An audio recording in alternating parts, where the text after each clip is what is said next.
Hello and welcome back to the FPL Tom YouTube channel. In today's video we're going to be taking a look at the best Game Week 28 free hit draft. If you are looking to hit the free hit draft button and your team is looking a little bit sparse for this game week, then this is the ultimate video for you. It's going to be the perfect guide to help you build the best team for Game Week 28. If you do enjoy the content that you see on the channel, please be sure to like, comment and subscribe, as I do answer all questions down in the comment section below. Also, thank you very much for 800 subs. We're closing in on that 1000. If we could hit that by the end of the season, that would be absolutely amazing. So if you do enjoy the content that you see here, be sure to subscribe. But that is enough waffle from me. Let's dive in to our Game Week 28 free hit draft. And starting off today's video, we are going to take a look at the back line. Of course, we have gone for Nick Pope in goal. Newcastle have one of the best defences in the league, only conceded 18 goals so far this season. That is the lowest in the league by an absolute mile as well. Nottingham Forest away is an absolutely blinding fixture. Nick Pope as well is another bonus point magnet, very similar to Kieran Trippier. Both him and Trippier are absolutely amazing FPL assets, and I do think Nick Pope is arguably one of the best goalkeepers that you could go for this week with your free hit draft. Moving into the back line, we do have Kieran Trippier. Same again, Newcastle defence, absolutely exceptional. Don't concede many goals. Kieran Trippier as well, like I said, bonus point magnet, the highest scoring defender in FPL so far this season. Takes all the free kicks, all the corners, absolute machine going forward, absolutely killing it. Obviously, we haven't seen some mega scores from him in the past few game weeks, but I do expect that to return against Nottingham Forest. Moving on to the next defender, we do have Ben Chilwell, who's a man in very much a purple patch at the moment, coming back to the Ben Chilwell of old, someone that we always love to kind of clamber on in FPL when he is fit and firing like he is at the moment. Absolutely killing it. Over the past 5 game weeks, 22 points scored, 1 goal, 1 assist, scored an absolutely wonderful goal at the weekend against Leicester. I've had him in my So Rare team for 2 weeks now, and I've been very happy with his returns. An assist against Leeds, and a goal against Leicester. Everton as well at home is a game that you expect Chelsea to be dominating. Obviously haven't been keeping clean sheets and haven't been in the best form of Chelsea, but I do expect Chilwell to have plenty of attacking involvement, and if he can keep a clean sheet, that will be a really nice bonus as well. Moving on to our third defender, we have gone for Ben Davies from Tottenham, the second highest Spurs defender over the past 5 game weeks, 2 assists, 0 goals in the past 5 game weeks. Now, the reason I've selected him is Southampton are one of the lowest scoring teams. They're actually joint 20th in the league for goals scored this season. It is Spurs though, so you know we are kind of expecting some sort of bottle at some point, so I wouldn't be too dead set on this one. I put him in there at the moment. I do think there is options to go for potentially another midfielder or another defender, but I do like the fact that Spurs are taking on one of the lowest scoring teams in the league, and Ben Davies is a very much a stalwart of that back line. Moving on to our final defender, and we have gone for Zinchenko. Crystal Palace are in a right mess at the moment. No wins all calendar year at the moment. No shots on target in their past 3 games. And the real reason I like Zinchenko, second most attempted assist over the past 5 game weeks. 1 goal and 1 assist as well. Really getting into kind of that inverted wing back position that Arteta and Pep do like to play. So it's very good to see from him, creating lots of opportunities as well, getting in positions that, you know, we want to see these defenders get into, where they've got the potential to get the attacking returns as well as the clean sheet. At home as well, Arsenal absolutely flying as well at the moment, smashing teams, looking very good for their position at the moment. Very good. Like I said, Crystal Palace is a fixture that we want to be targeting over the next few weeks, especially with Vieira still in the job. While he's still got the job, I definitely think it is a fixture to be targeting. Zinchenko, a player I very much like, but I could see that you potentially could go for Saliba or Gabriel if kind of budget is an issue, but I just think Zinchenko's putting up the good underlying data. Yes, Gabriel scored against Fulham, but there is that underlying data where Zinchenko is just creating quality opportunities on a regular basis. That can be seen over the past 5 game weeks, so I definitely think he is the best Arsenal defender to go for this game week. That was the defence. Let me know what you think of it down in the comments, but let's move on to the midfield within our side. Moving into the midfield, we do continue with that Arsenal theme. Saka is the first player that we are going to talk about. Crystal Palace, like I said, absolute disarray for them at the moment. We want to be taking full advantage of this fixture, arguably one of the best fixtures in Game Week 28. So we have gone for the triple up of Arsenal players. Now, Saka over the past 5 game weeks has been the third highest scoring midfielder with 3 goals, 2 assists over the past 5 game weeks. The real reason that I do like Bukayo Saka is that penalty kind of ability that he does have when he's on the penalties. It's such a vital asset that we've seen over the course of this season. Really sets him apart from the other Arsenal assets for me. He's also just a terrific, amazing footballer, a player that I absolutely adore, love to watch.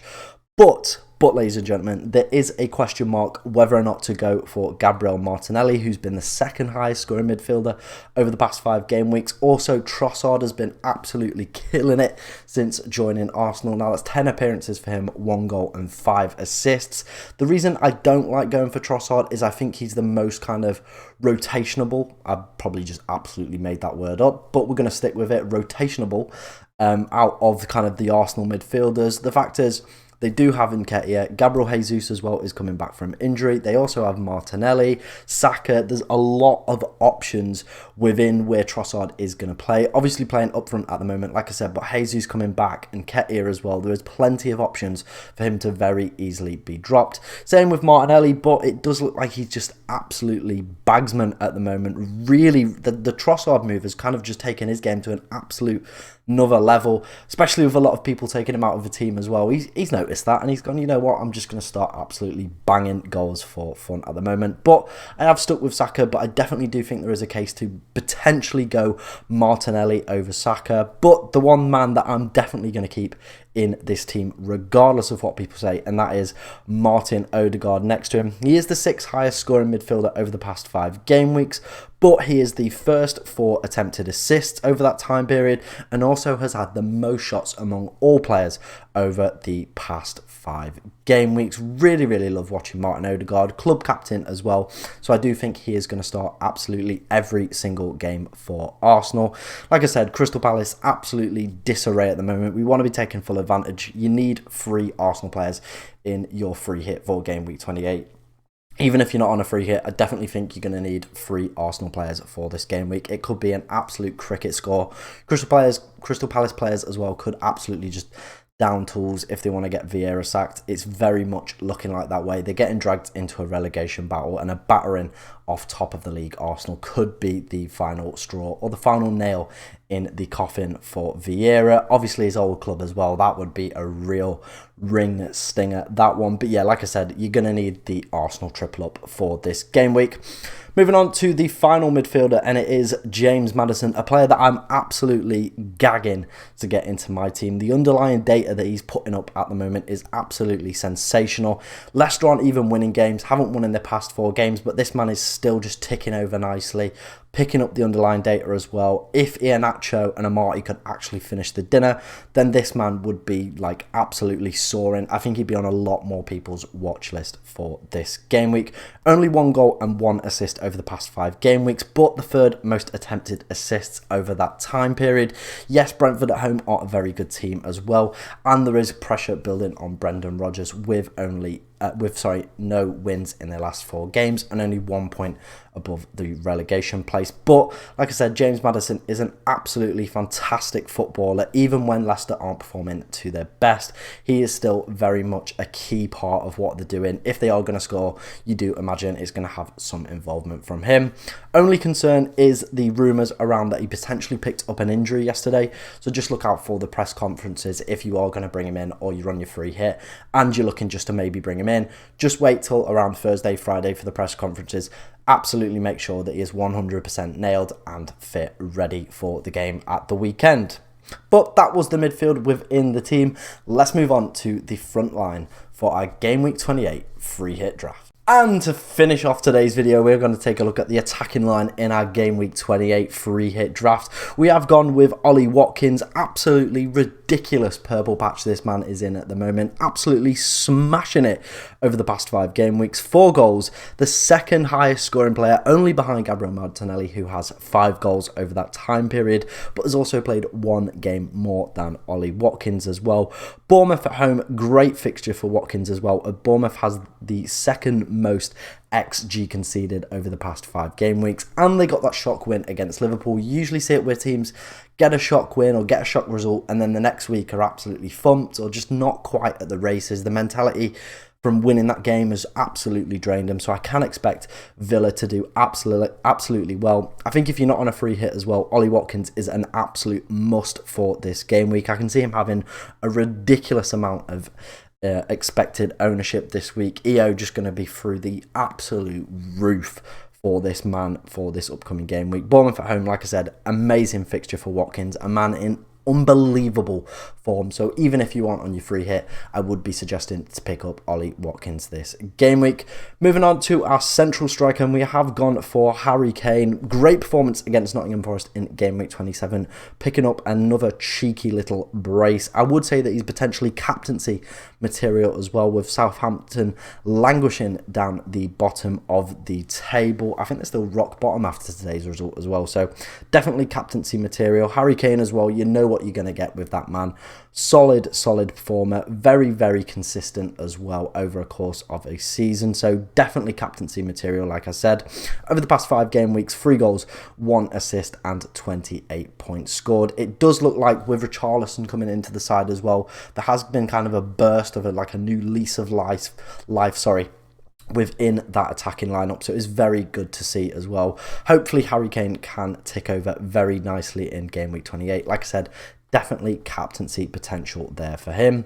Moving on to our final forward, and it is Ivan Pentoni Merchant, absolute danger man for Brentford. The key player that you want to have. Obviously he does have another game on Wednesday night, so just make sure he does make it through that one, or picks up a red card, or does anything absolutely silly, you know, like bet on 200 games. Just make sure he doesn't do anything like that before the Leicester game. Like I said, Leicester haven't won in 4 games, conceding a lot of XG conceded as well, and they're also going to be without Fass as well for game week 28, as he did pick up his suspension, and he has been a very key part of their defence so far this season. So it is going to be interesting to see who kind of slots in there for Leicester. I definitely think Ivan Toney could absolutely be licking his lips for that fixture as well. Like I said, he's got that penalty ability as well, which is an absolute gold mine in terms of points. Massive just asset. It's just a great asset, isn't it, to have penalty takers within your side, and Ivan Toney, one of the best, hasn't missed so far. Moving on to the bench, we will very quickly run through that. Danny Ward, I think arguably the second best goalkeeper you could go for this week is Kepa. I've just put Danny Ward there as I couldn't be asked to update the graphic. Yeah, simple as that. Sarabia, I saw, wasn't even in the squad today for Wolves, so that's a little bit disappointing, but definitely think you could potentially target Leeds at home or vice versa, Wolves away. You know, there was no real standout players from either side. I went for Sarabia because he did exceptionally well the other game week against Fulham. Really liked his performance as I did watch that game. Definitely passed the eye test for that one, but it was a little bit disappointing to see him not in the squad today. Botman, just solid 4.5 million defender. If you are looking for potentially a triple up of Newcastle defenders, or you won't go Pope, you maybe go Kepa and then put him in for Davies or Zinchenko or Chilwell. There's definitely that option. And then I've gone for Philip Billing as well, a player who's going massively under the radar this season, just ticking over very nicely. Got a great connection with Solanke up front as well. Really good option. Playing quite far forward as well this season. 15 goals as well last year in the Championship for him. Aston Villa haven't been the greatest at the back over the past few game weeks. I think they are 19th, maybe 18th for XG conceded as well. So they're not doing very well at the other end of the pitch, are Aston Villa. So definitely one to consider if you are potentially feeling that Bournemouth could continue to build on that Liverpool performance. That was the Game Week 28 free hit draft. If you do have any questions for this upcoming game week, then do leave them down in the comments below. If you did enjoy the content, please be sure to like, comment and subscribe. I hope you have a fantastic day and an amazing game week. Thank you very much for watching.